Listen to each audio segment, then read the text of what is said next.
उन्हें लगा था कि वो यूजलेस है तो उसे पार्टी से निकाल दिया गया, लेकिन उसका हीलिंग मैजिक इतना ज्यादा पावरफुल था कि उन्हें पता ही नहीं लगता था कि वो कब हील हो गए। और उसके जाने के बाद उन्हें पता लगता है कि उसके बिना वो कुछ भी नहीं कर सकते। हर्जत एक ऐसा किंगडम है जहाँ हीलर्स को बहुत इज्जत और इम्पोर्टेंस दी जाती है। उनके लिए एक स्पेशल एकेडमी भी है जहाँ दुनिया के बेस्ट हीलर्स को ट्रेन किया जाता है। यहीं पर उन्हें लाइसेंस भी मिलता है, जिसके बाद ही वो अपने हीलिंग प्रैक्टिस शुरू कर सकते हैं। इसके बाद हम जेनोस को देखते हैं जिसने एक बंदे को अभी अभी हील किया है, लेकिन उसने कभी भी एकेडमी में पढ़ाई नहीं की थी तो उसके पास लाइसेंस नहीं है। उस बंदे के जाने के बाद जेनोस की असिस्टेंट वहाँ आती है जिसका नाम लिली है। वो उसे बताती है कि इलाज करने के लिए अब उसे एक घर में जाना है और जब वो वापस आएगा वो उसके लिए एक अच्छा सा डिनर तैयार रखेगी। शाम को इलाज करने के बाद जेनोस वापस आ रहा था, लेकिन रास्ते में उसे एक वुल्फ गर्ल दिखती है जिसे देखने में ऐसा लग रहा था कि उसे बहुत ज्यादा दर्द हो रहा है। तभी वहाँ पर एक नोबल आ जाता है और उसके ऊपर चिल्लाने लगता है, तुम इतनी देर से कहाँ पर थी? मेरा पेट कब से दुख रहा था तो मैं हॉस्पिटल गई थी, पर मेरे पास पैसे नहीं थे तो उन्होंने मेरा इलाज भी नहीं किया। तुम एक पेट दर्द के पीछे हॉस्पिटल तक चली गई? तुम एक स्लेव हो, तुम भूल गई क्या? वो उसे एक ग्रेव यार्ड पर लेकर जाता है और वहाँ पर फेंक देता है, जिस दौरान एक ग्रेव के अंदर से उसके अंदर एक ब्लैक कलर की एनर्जी चली जाती है। अब ये नाटक करना बंद करो, उठ के चलो मेरे साथ। लेकिन उसे इतना ज्यादा दर्द हो रहा था कि वो हिल भी नहीं पा रही थी, तो वो नोबल गुस्से में जाकर उसे लात मार देता है। मैं तुम्हारा इंतजार नहीं करने वाला, चुपचाप यहाँ कुछ वैल्यूएबल ढूंढो और मेरे पीछे आओ। लेकिन तभी अचानक से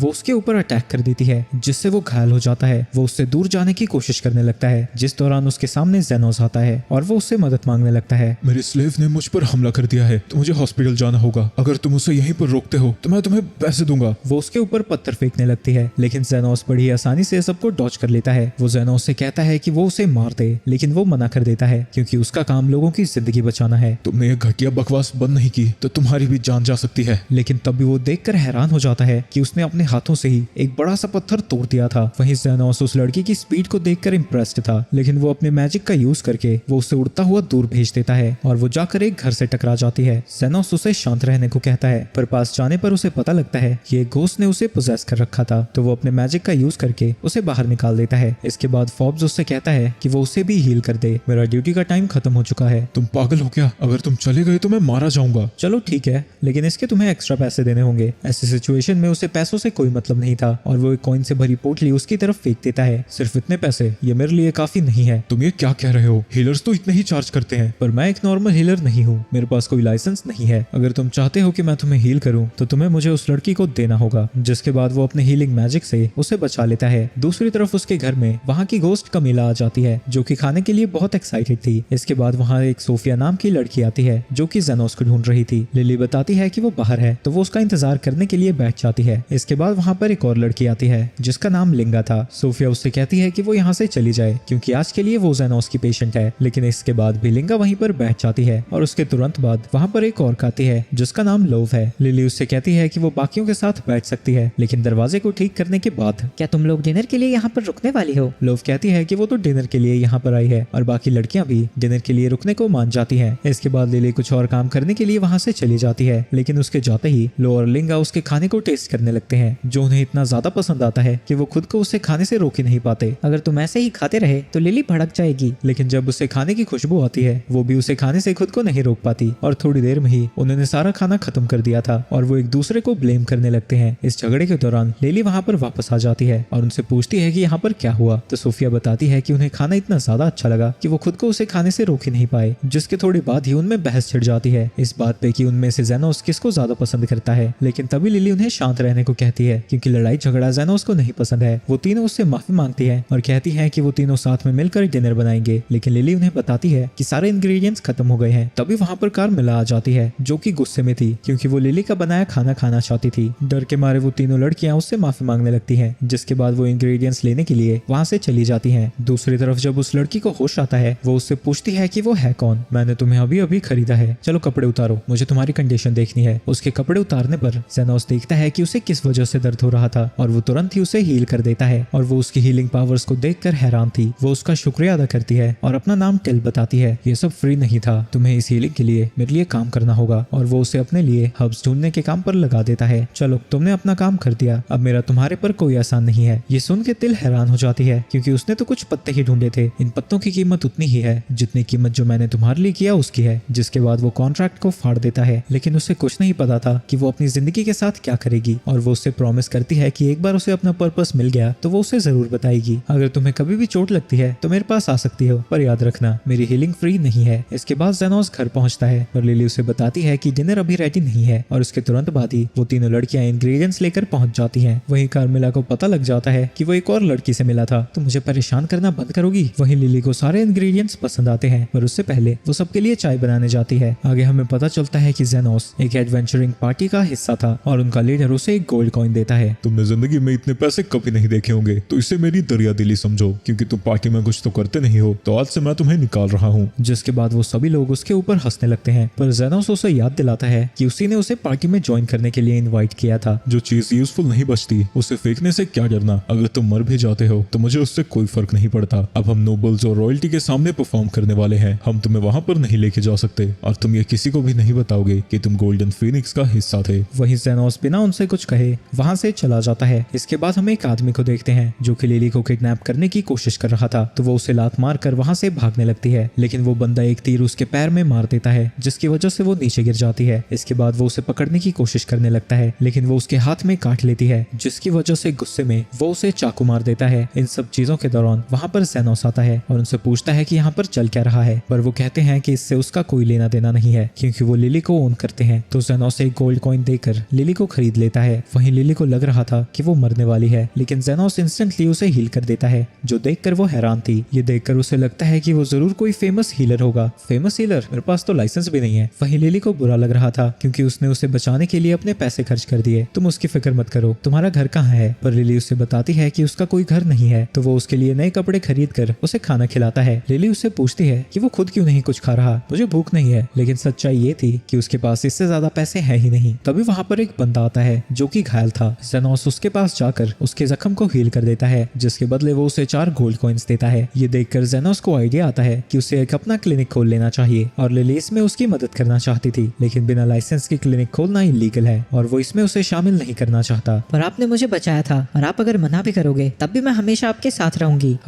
चलो तुम मेरे साथ रह सकते हो, जब तक तुम्हारे लिए मैं कोई सेफ जगह नहीं ढूंढ लेता। इसके बाद वो एक सुनसान घर के पास जाते हैं और लिली उससे पूछती है कि उसने इस एरिया को क्यों चुना। ऐसा इसलिए है क्योंकि मैं टाउन में बिना लाइसेंस के क्लिनिक नहीं खोल सकता। लेकिन लिली अंदर जाने से बहुत ज्यादा डरी हुई थी, क्योंकि उसने सुना है कि ऐसी जगह में ऐसे खतरनाक भूत होते हैं जो कि सिर्फ एक टच से ह्यूमंस को खत्म कर सकते हैं। जेनोस उससे कहता है कि वो फिक्र ना करे और वो अंदर जाते हैं और लिली अपने होली लाइट मैजिक का यूज करके वहां पर उजाला कर देती है। ये जेनोस के लिए भी सरप्राइज था, क्योंकि उसे नहीं पता था कि लिली मैजिक का यूज कर सकती है। इसके बाद जेनोस बिल्डिंग की कंडीशन को चेक करता है और उसे पता लगता है कि ये काफी स्ट्रॉन्ग है। वो ये सब चेक कर ही रहा था, तभी वहां पर एक भूतनी आ जाती है जिसे रैथ भी बुलाया जाता है। कार्मेला को देखकर लिली डर के जेनोस से चिपक जाती है। तभी कार्मेला उसके ऊपर अटैक करने जाती है, लेकिन वो अपने हीलिंग मैजिक से उसे रोक देता है और कहता है कि उसने डंजन्स में कई सौ रेड्स को पहले भी मार गिराया है। तुम्हें परेशान करने के लिए मैं माफी चाहूंगा, लेकिन अगर तुम यहाँ क्लिनिक खोलने मुझे देती हो तो हम तुम्हारे लिए कोई भी मुसीबत नहीं खड़ी करेंगे। लेकिन ये सुन के उसे फिर से गुस्सा आ जाता है और वो उसके ऊपर अटैक करने जाती है, लेकिन फिर से जेनोस उसे रिपेल कर देता है। उसे यकीन नहीं होता कि जेनोस इतना ज्यादा पावरफुल है और वो अपने मिनियंस को मदद करने के लिए समन करती है, लेकिन वो एक झटके में ही उसके सभी मिनियंस को खत्म कर देता है। तुम आखिर हो कौन? तुम इतने ज्यादा पावरफुल कैसे हो? मैं बस एक अनलाइसेंस्ड हीलर हूँ, मुझे अपनी क्लिनिक के लिए एक रूम चाहिए और एक बेडरूम। तो वो उससे कहती है कि वो पहले फ्लोर को ले सकता है। इसके बाद वो साथ में मिलकर उस जगह की साफ सफाई कर देते हैं और लिली उससे पूछती है कि क्या पब्लिसिटी के लिए उसे उसकी मदद चाहिए। नहीं, अगर हम अपनी क्लिनिक को एडवर्टाइज करते हैं तो रॉयल मेडिकल इंस्टीट्यूट को इसके बारे में पता लग जाएगा, और अगर हम कुछ नहीं करेंगे तो हमारे पास कस्टमर कैसे आएंगे? लेकिन तभी वहां पर जोंड आ जाता है। वहीं जेनोस उसका इंतजार कर रहा था, क्योंकि नॉर्मल लोगों को मैजिक गन से इंजरी नहीं होती और यही वजह है कि वो नॉर्मल क्लिनिक्स में नहीं गया था। जोंड उसके पास अपनी बहन को लेकर आया था जिसके हाथ पर जख्म है, जिसे देखकर जेनोस को पता लगता है कि उसके ऊपर मैजिक गन से अटैक हुआ था जिसमें टॉक्सिक इफेक्ट्स हैं। सोफिया उससे पूछती है कि क्या वो उसे हील कर सकता है। हमारा बेस्ट ऑप्शन यही है कि हम तुम्हारे हाथ को काट दें, क्योंकि वो टॉक्सिन चारों तरफ फैलने लगा है और इसका चार्ज 1 मिलियन गोल्ड कॉइन्स है। सोफिया उसे अपनी रेपुटेशन के बारे में बताती है और पूछती है कि क्या वो प्राइस कम नहीं करेगा। हमें पता चलता है कि स्लम्स में 3 बड़े ग्रुप्स हैं और सोफिया लिजर्ड पीपल को लीड करती है और मर्चेंट से चुराकर उनके बीच में सामान बांटती है, लेकिन 1 मिलियन गोल्ड कॉइन्स अभी भी सिर्फ हाथ काटने के लिए उन्हें बहुत ज्यादा लग रहे थे। मैंने कब कहा कि मैं सिर्फ तुम्हारा हाथ काटूंगा, मैं उसे रिजनरेट भी करूंगा, जो कि बहुत कॉम्प्लिकेटेड प्रोसेस है। मुझे नहीं फर्क पड़ता तुम किसकी लीडर हो, मैं बिना पैसों के काम नहीं करने वाला। वहीं रिजनरेशन का नाम सुनकर वो लोग हैरान थे, क्योंकि उन्होंने कभी भी ऐसे हीलर के बारे में नहीं सुना था। जो सुन के जेनोस भी हैरान था, क्योंकि उसे नहीं पता था कि बाकी के हीलर्स ऐसा नहीं कर सकते। इसके बाद वो प्रोसीजर के लिए मान जाते हैं और जेनोस अपने मैजिक से नाइफ बनाता है और उससे उसके हाथ को अलग करने के बाद अपने रिजनरेशन स्पेल को कास्ट करता है जिससे उसका हाथ तुरंत ही बन जाता है। वो उसकी स्किल्स को देखकर हैरान थी। तभी ज़ोंड की नजर कार्मिला पे जाती है जो कि छत से उल्टी लटक रही है। तुम उसकी फिक्र मत करो, वो तुम्हें कुछ नहीं करेगी। इसके बाद लिली चाय बनाती है और जेनोस उससे पूछता है कि उसने 3 कप क्यों बनाए और हम देखते हैं कि उनके साथ कमिला भी चाय पी रही है। लिली कहती है कि उनका क्लिनिक बहुत अच्छा चल रहा है क्योंकि बहुत सारे लिजर्ड मैन उनके पास आते रहते हैं और वो जेनोस से पूछती है कि वो इतना घायल कैसे होते रहते हैं। स्लम्स में 3 मेन गैंग्स हैं जो कि हमेशा ही एक दूसरे से लड़ते रहते हैं। तभी अचानक से वहाँ पर लिंगा आ जाती है और बताती है कि वो वुल्फ गैंग की लीडर है। अभी क्लिनिक बंद हो चुका है लेकिन अगर कोई सीरियसली इंजर्ड है तो मैं उसे देख सकता हूँ। लेकिन वो लोग असल में यहाँ पर जेनोस को पीटने आए थे क्योंकि वो बार बार सोफिया की गैंग को हील कर दे रहा है। वो अपने एक्स से जेनोस के ऊपर हमला करने जाती है लेकिन उसके बैरियर से टकराते ही वो टूट जाता है। इसके बाद वो अपने कुत्तों से कहती है कि वो उसके ऊपर अटैक करें लेकिन वो जेनोस को छू भी नहीं पा रहे थे। तो वो उन्हें ऑर्डर देती है कि वो क्लिनिक को डिस्ट्रॉय कर दें। लेकिन जब वो सब कुछ तबाह कर रहे थे लिंगा कार्मिला को देखकर हैरान हो जाती है। कार्मिला गुस्से में उन सबको मारने वाली थी लेकिन जेनोस उसे शांत कराता है और कहता है कि ये क्लिनिक लोगों की जान बचाने के लिए है तो वो यहाँ पर किसी को भी उसे मारने नहीं दे सकता। लिंगा ये देखकर हैरान हो जाती है कि कमिला उसकी बात मान रही है और उसे लगता है कि वो उसका मास्टर है और वो तुरंत ही उसके पास आकर उससे माफी मांगने लगते हैं और वो भी उसे मास्टर बुला रहे थे। जेनोस उसे समझाने की कोशिश करता है कि ऐसा कुछ भी नहीं है लेकिन वो कुछ नहीं सुनते और कहते हैं कि रेत उनसे काफी ज्यादा सुपीरियर स्पीशीज है तो अगर वो उनका मास्टर बन सकता है तो उनकी स्पीशीज का भी बन सकता है। अगले दिन एक और उसकी क्लिनिक पर आता है और उसे पता चलता है कि वो लव के लिए काम करता है। मुझे लगा ही था ये होगा। वुल्फ और लिजर्ड्स के साथ तो काम चल ही रहा है तो मुझे पता था कि ऑक्ट तो यहाँ पर आएंगे ही। ओए चुटकू उठ यहाँ से। तुझे क्या लगता है अगर वो दोनों यहाँ पर आ रहे हैं तो हमारी लीडर भी यहीं पर आएगी? इसके बाद जेनोस उस और के साथ उनके लीडर के पास चला जाता है। जेनोस उससे पूछता है कि उसने उसे यहाँ पर क्यों बुलाया। लव कहती है कि स्लम्स में वो बहुत ज्यादा फेमस है और उससे पूछती है कि वो अपनी सीट से क्यों नहीं मूव कर पा रही। एग्जामिन करने पर उसे पता लगता है कि उसके पेट के अंदर एक माना स्टोन है। लव बताती है कि इसे एन्चांट किया गया है और अगर वो यहाँ से हिलती है तो वो एक्सप्लोड हो जाएगा। जेनोस को लगता है कि उसके दुश्मनों ने ये उसे खिला दिया होगा। नहीं, ऐसा नहीं है, मैं इसे राइस बॉल समझकर खा गई थी। जेनोस वहाँ से जाने लगता है और कहता है कि वो माना स्टोन को खुद एक्सपेल कर सकती है पर लव उसे बताती है कि उसके एक्सप्लोजन में ज्यादा समय नहीं बचा है। उसे खुद की फिक्र नहीं है लेकिन उसके साथी उसे अकेला नहीं छोड़ते और वो उसके साथ मरने को तैयार हैं। वो अपनी सारी वेल्थ उसे देने को तैयार है क्योंकि उसने सुना है कि जेनोस बच्चों को फ्री में हील करता है। वो अपने ट्रेजर की उसे दे देती है जिसके बाद जेनोस स्कैल्पल से उसके स्टमक को खोलकर उस स्टोन को बाहर निकाल देता है। जरा संभल कर, वो अभी ही एक्सप्लोड होने वाला है। लेकिन वो ये देखकर हैरान थी कि जेनोस ने उस बड़े से एक्सप्लोजन को अपने हाथ के अंदर ही बंद कर दिया था। लव इस बात से भी हैरान थी कि अगर वो उन्हें नहीं बचाता तो वो उसके सारे वेल्थ को ले सकता था।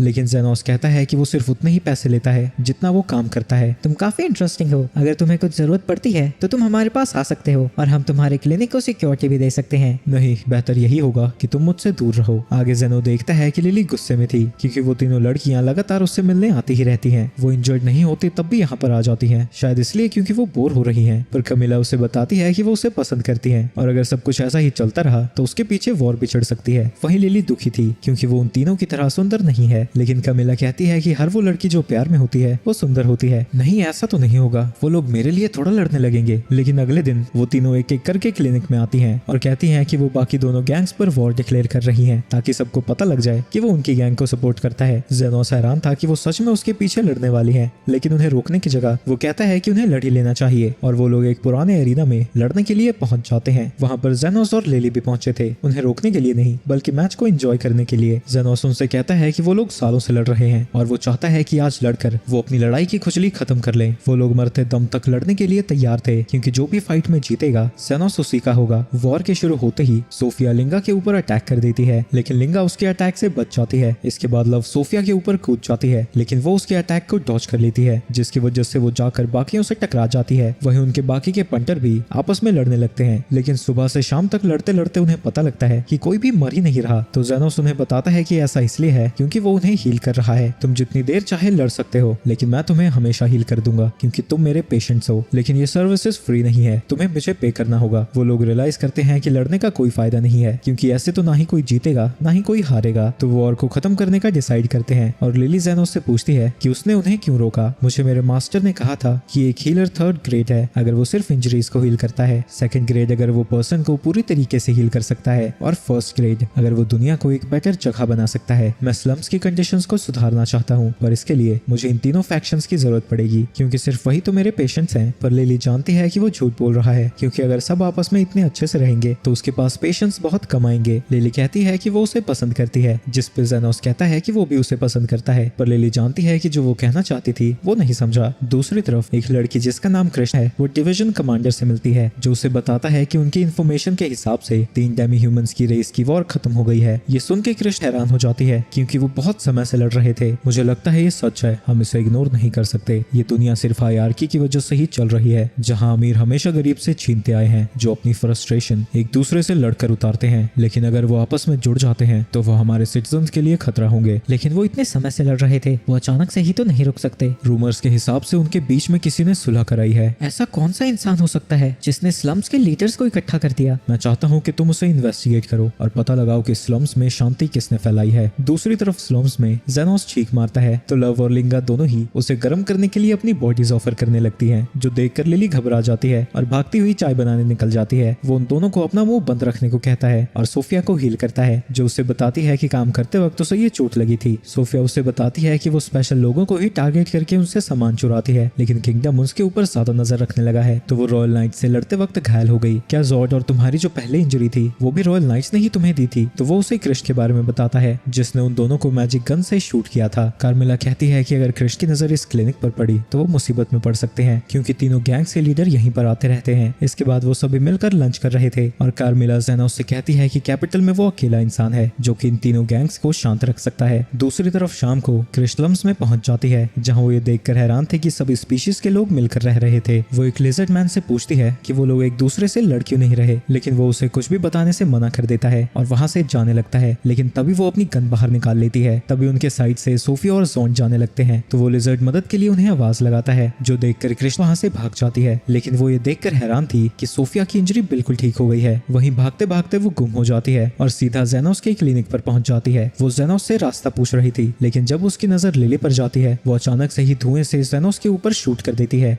कृष्ण कहती है कि वो भी एक बड़े केस पर काम कर रही है, पर उसने बच्चों की किडनैपिंग के बारे में भी सुना था और उसे लगता है कि जेनोस ही बच्चों को किडनैप कर रहा है। पर लिली उसे बताती है कि जेनोस ने असल में उसे बचाया था, तो वो बिना सोचे समझे एक्शन लेने के लिए माफी मांगती है। पर उसे लगता है कि उसके बुलेट की वजह से जेनोस कई घंटों तक होश में नहीं आएगा। पर वो ये देखकर हैरान हो जाती है कि जेनोस को कुछ भी नहीं हुआ था। जेनोस बताता है कि उसने डिफेंसिव मैजिक यूज किया था, लेकिन कृष्ण के हिसाब से वो भी उस गन को रोकने के लिए काफी नहीं होना चाहिए। क्या तुम एक ग्रैंड सॉर्सरर हो जिसने अपनी पूरी जिंदगी डिफेंसिव मैजिक पर काम किया है? नहीं, ऐसा तो कुछ भी नहीं है, लेकिन कृष्ण को लगता है कि इसके अलावा कोई और एक्सप्लेनेशन नहीं हो सकती और कहती है कि रॉयल नाइट्स की वाइस कमांडर की आंखों को कोई भी धोखा नहीं दे सकता, जिससे उन दोनों को पता लग जाता है कि वो आखिर है कौन। जेनोस छत के ऊपर एक फ्लैग टांग देता है ताकि उस समय क्लिनिक के अंदर कोई भी ना आए। कृष्ण उसे बताती है कि वो स्लम्स के अंदर एक बंदे को पकड़ने आई है और वो उसे ये सारी डिटेल्स इसलिए बता रही थी ताकि वो उसकी मदद कर सके। मदद करूं? पर मैंने कब कहा कि मैं तुम्हारी मदद करने वाला हूं? पर वो कहती है कि हर सिटीजन को रॉयल नाइट्स की मदद करनी चाहिए और जिस इंसान को वो ढूंढ रही है वो वही बंदा है जिसने तीनों फैक्शंस के बीच युद्ध बंद करा दिया। जो सुन के वो हैरान हो जाता है और वो बताती है कि स्लम्स के अंदर किसी ने भी कुछ नहीं बताया। उसे लगता है कि मीडिएटर कोई इविल बंदा होगा जो कि लोगों को कंट्रोल कर सकता है। जेनोस कहता है कि ऐसा भी तो हो सकता है कि वो अटेंशन से बच रहा है, इसलिए उन्हें उसे अकेला छोड़ देना चाहिए। ये सुन के कृष्ण उससे पूछती है कि क्या वो मीडिएटर को जानता है, जिस पे ऑब्वियसली वो मना कर देता है। कृष्ण कहती है कि मीडिएटर फ्यूचर में जाकर किंगडम के लिए खतरा साबित हो सकता है, पर लिली कहती है कि मीडिएटर को बस लोगों को इंजर्ड होता देखना पसंद नहीं है। ये सुन के उसे लगता है कि लिली जरूर उसे जानती होगी। तभी जेनोस कहता है कि कृष्ण को यहाँ से चले जाना चाहिए क्योंकि वो एक इम्पोर्टेंट मिशन पर है। पर वो देखती है कि जेनोस के पास एक एक्स्ट्रा बेड है, तो वो रात को वहीं पर रुकने का डिसाइड करती है। जब वो लिली की बनाए चाय पीती है, इससे उसकी जीभ जल जाती है। इसके बाद लिली जेनोस की गोद में बैठकर उसे अपना सर सहलाने को कहती है। वहीं कमिला खुद को इनविजिबल करके जेनोस को बताती है कि लिली कृष्णा से जेलस फील कर रही है और वो उसे दिखा रही है कि वो दोनों कितने ज्यादा क्लोज हैं। वो ऐसी ही कोशिशें करती जाती है, लेकिन इन सब का कृष्णा के ऊपर कोई असर नहीं होता। तो वो सीक्रेट टेक्निक यूज करना चाहती है जो कि उसे कमिला ने सिखाया था। वो उसका चेहरा पकड़ती है और कहती है कि वो रात भर उसे सोने नहीं देगी।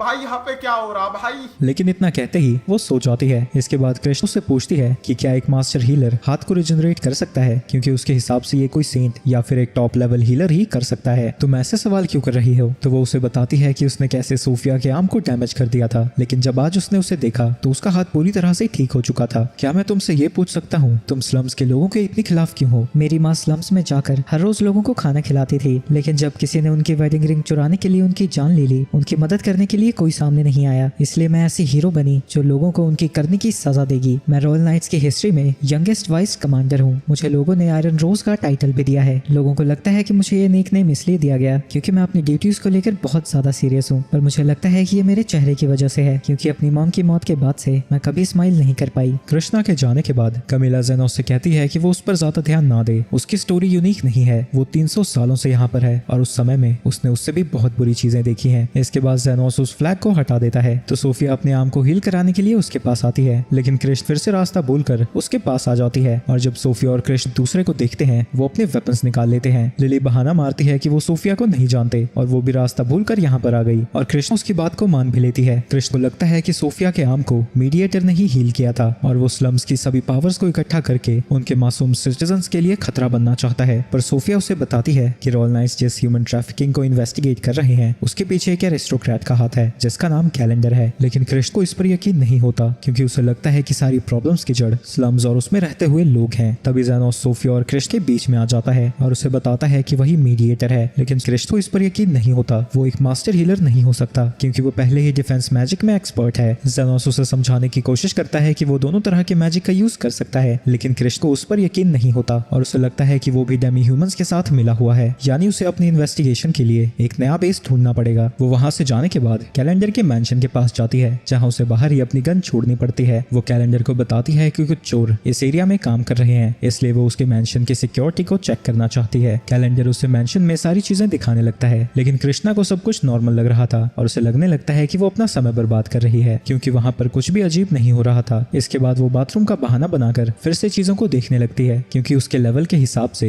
उसकी सिक्योरिटी बहुत ज्यादा थी। थोड़ी दूर जाकर उसे एक वेल दिखता है और वो उसके नीचे उतर जाती है। वहाँ थोड़ी दूर आगे जाने पर उसे कुछ बच्चे दिखते हैं जिन्हें जेल में बंद करके रखा गया था। वो उन्हें बताती है कि वो एक हीरो है और वो उन्हें बचाने आई है, लेकिन तभी कैलेंडर पीछे से उसे शूट कर देता है। तुम्हें दूसरों के काम में अपनी टांग नहीं अड़ानी चाहिए थी। इतना कहकर वो उसे शूट करने वाला था, लेकिन तभी सोफिया और जेनोस वहाँ पर पहुंच जाते हैं। उसे पता है कि सोफिया है कौन और अगर वो मर भी गई तब भी किसी को कोई फर्क नहीं पड़ेगा, लेकिन उसकी जगह वो जेनोस को शूट कर देता है और वो हंसने लगता है क्योंकि उसे लगता है कि जेनोस मर गया होगा। लेकिन धुएं के हटने के बाद वो देखता है कि जेनोस को एक खरोंच भी नहीं आई थी। इसके बाद कैलेंडर उसे लगातार शूट करता ही रहता है, लेकिन जेनोस की शील्ड हर बार उसे बचा रही थी। इसके बाद वो अपनी दूसरी गन को निकालने की कोशिश करता है, लेकिन इस दौरान वो नीचे गिर जाता है और जेनोस उसकी गन को उठाकर उसी के ऊपर तान देता है, जो देखकर कैलेंडर की फट जाती है और वो अपनी जिंदगी की भीख मांगने लगता है। लेकिन फिर भी जेनोस उसे शूट कर देता है, लेकिन वो एक मिनी माना बुलेट थी तो इससे उसे ज्यादा चोट नहीं आती, वो बस बेहोश हो जाता है। वहीं कृष्ण कहती है कि उसके लिए काफी देर हो गई है तो वो बच्चों को लेकर यहाँ से चला जाए, लेकिन तभी जेनोस अपने हीलिंग मैजिक से उसे पूरी तरह से हील कर देता है। ये देखकर उसे यकीन हो जाता है कि जेनोस ही मीडिएटर है और उसे लगता है कि हीरो वो नहीं बल्कि जेनोस है। हीरो बिल्कुल नहीं, मैं तो बस एक अंडरग्राउंड क्लिनिक चलाने वाला हूँ और इन बच्चों की असली हीरो तुम हो। वहीं इन सब के दौरान कृष्णा रियलाइज करती है कि भले ही उसकी मॉम की मौत हो गई थी, लेकिन जब वो स्लम्स में बच्चों को खिलाने जाया करती थी उसे बहुत खुशी मिलती थी और वो रोते हुए कहती है कि उसकी मदर में काफी कमियां थी, लेकिन फिर भी वो उसकी असली हीरो है। बच्चों को बचाने के बाद जेनोस और सोफिया वहां से जाने का डिसाइड करते हैं क्योंकि रॉयल नाइट्स जल्दी वहां पर आने वाले होंगे, लेकिन तभी सोफिया उन्हें रोक देती है और उनसे पूछती है कि उन्होंने उसे क्यों बचाया, क्योंकि तुम्हें अभी मेरे पैसे चुकाने हैं, तुम्हें बेड का किराया देना है और जब मैंने तुम्हें हील किया था उसके भी पैसे देने हैं। उसकी बातों को सुनकर कृष्णा स्माइल करती है। इसके बाद हम पास्ट का सीन देखते हैं जो एस्टन को जेनोस मिला था और क्योंकि जेनोस के पास कुछ करने के लिए नहीं था, एस्टन उसे अपने साथ एडवेंचर पर चलने के लिए इनवाइट करता है। जेनोस कहता है कि स्लम्स के लोग एडवेंचर्स पर नहीं जा सकते। ये बात सच है, पर अगर तुम्हारे पास स्किल्स हैं तो तुम कुछ भी कर सकते हो। तुम्हारे पास कौन से स्किल्स हैं? मैं थोड़ा बहुत हीलिंग मैजिक यूज कर सकता हूँ। एस्टन को उस पर यकीन नहीं होता, लेकिन फिर भी वो उसे अपने साथ में लेना चाहता है क्योंकि वो असल में बस अपने लिए एक स्लेव को ढूंढ रहा था। इसके बाद हम एस्टन को एक वुल्फ से लड़ता हुआ देखते हैं, जिस दौरान जेनोस अपनी पावर्स से सीक्रेटली उसे हील कर देता है, जिसके बाद एस्टन अपनी तलवार से उस वुल्फ को हरा देता है। पर इसकी वजह से एस्टन को लगने लगता है कि जेनोस पूरी तरह से यूजलेस है और उसे अपनी पार्टी से निकालने के बाद वो अपनी पार्टी के साथ एक जॉब को कंप्लीट करने चाहता है जिसे एक फेनल नाम के नोबल ने उन्हें दिया था। केव के अंदर जाने के बाद उनके सामने कुछ मैजिकल क्रीचर्स आते हैं। गाइल डिफेंसिव मैजिक का यूज करता है और एस्टन पूरे कॉन्फिडेंस में उस मॉन्स्टर से लड़ने चला जाता है, लेकिन लड़ाई के दौरान उसका हाथ इंजर्ड हो जाता है और तभी एस्टन देखता है कि उनका एक और मेंबर मरने वाला है। वहीं गाइल अभी भी डिफेंसिव मैजिक को यूज कर रहा था, पर किसी वजह से वो काम नहीं कर रहा और अटैक मेज की इतनी ज्यादा फटी पड़ी है कि वो किसी स्पेल को कास्ट ही नहीं कर पा रहा, जिसकी वजह से मजबूरी में उन्हें वहां से बाहर आना पड़ता है और एस्टन सभी पर चिल्लाने लगता है क्योंकि वो रैंक भी मॉन्स्टर्स के सामने स्ट्रगल कर रहे थे। तुम हमें क्या कह रहे हो? तुमने कौन सा कुछ उखाड़ दिया? कहीं सच में जेनोस जेनोस ही हमें हील तो नहीं कर रहा था। पर एस्टन को लगता है कि ये नामुमकिन है और वो एक और हीलर को हायर कर लेते हैं जिसका नाम यूमिन है। वो उनसे पूछती है कि उन्हें उसकी मदद क्यों चाहिए, क्योंकि वो तो बैटल से बिना किसी खरोंच के बाहर आने के लिए फेमस हैं, पर वो उससे कुछ नहीं कह पाते। वहीं जो उनका साथी इंजर्ड हुआ था वो जिंदा तो बच जाएगा, लेकिन वो दोबारा एडवेंचर्स पर नहीं जा पाएगा। पर एस्टन कहता है कि इससे कोई फर्क नहीं पड़ता, उन्हें उसकी पार्टी में कोई जरूरत नहीं है, वो वैसे भी बहुत कमजोर था। जब वो केव के अंदर दोबारा जाते हैं, बीस्ट फिर से उनके ऊपर फायरबॉल शूट करने लगते हैं और इसकी वजह से उनका मेज घायल हो जाता है। यूमिन कहती है कि अगर एक असली हीलर इसे हील नहीं करता तो इसकी मौत हो जाएगी, तो उन्हें फिर से केव से बाहर जाना पड़ता है। और वो गाइल के ऊपर चिल्लाने लगता है क्योंकि उसे लगता है कि वो अपने डिफेंसिव मैजिक का यूज नहीं कर रहा था। पर यूमिन उसे बताती है कि अगर वो डिफेंसिव मैजिक नहीं यूज करता तो एंट्रस की मौत हो गई होती और ऐसे एनवायरनमेंट में टॉप हीलर भी उसे हील नहीं कर पाएगा, तो उन्हें उसे हॉस्पिटल में लेके जाना चाहिए। और अब एस्टन भी सोच में पड़ जाता है कि कहीं जेनोस सच में तो उन्हें हील नहीं कर रहा था, क्योंकि जब से वो गया है वो हर बार घायल हो रहे हैं। लेकिन इस बात पर वो यकीन करने के लिए अब भी तैयार नहीं था। इसके बाद एस्टन को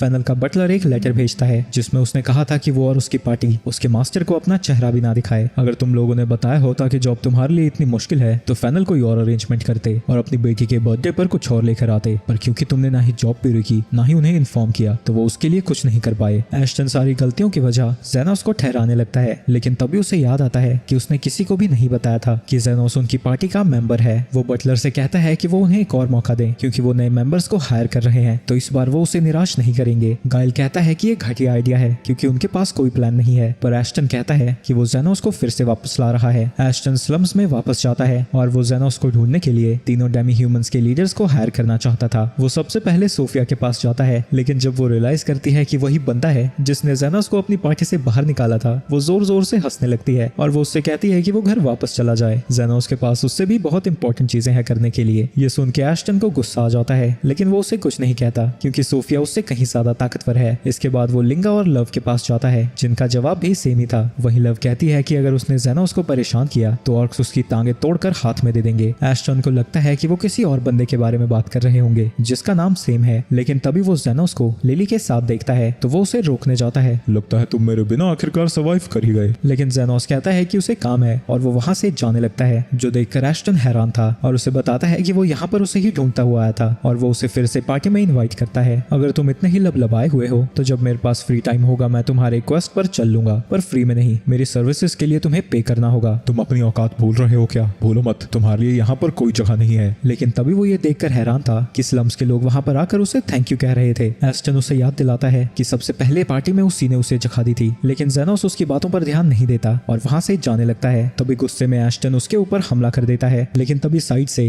कृष्ण उसे शूट कर देती है। जेनोस उसे वहां पर देखकर हैरान था, तो वो उसे बताती है कि वो बस अपना रास्ता भूल गई थी। रॉयल नाइट्स के वाइस कमांडर को जेनोस से इतने अच्छे तरीके से बात करता हुआ देखकर एस्टन डर जाता है और सारा इल्जाम गाइल पर लगाकर वहां से भागने लगता है। इसके बाद तीनों फैक्शंस के लीडर जेनोस के घर पर थे और वो एस्टन के बारे में ही बात कर रहे थे, जहां वो तीनों जेनोस को बताती हैं कि उन्होंने अपने बंदे एस्टन के पीछे लगा दिए हैं क्योंकि उन्हें डर था कि वो अंडरग्राउंड गिल्ड को हायर करके कुछ उल्टा सीधा ना कर दे। कार्मिला कहती है कि उसके पास इतने पैसे नहीं होंगे कि वो अंडरग्राउंड गिल्ड को हायर कर सके, पर सोफिया उसे बताती है कि एक गाइड नाम का बंदा है जो कि पेमेंट ना हो फिर भी कुछ स्पेशल कंडीशंस में काम को एक्सेप्ट कर लेता है। इसके बाद सभी लोग चले जाते हैं और लिली को जेनोस की फिक्र हो रही थी क्योंकि वो नहीं सोया था और वो उसे सुलाने की कोशिश करने लगती है, पर इसके चक्कर में वो खुद ही सो जाती है। इसके बाद वो कार्मिला के साथ बैठा हुआ था और वो उससे पूछती है कि उसने हीलिंग मैजिक कैसे सीखा। मैं एक डेड बॉडी को हील कर रहा था लेकिन उसका रिजल्ट बहुत भयानक हुआ। ये सुन के कार्मिला हैरान हो जाती है क्योंकि वो फॉरबिडन मैजिक है और बताती है कि जब वो जिंदा थी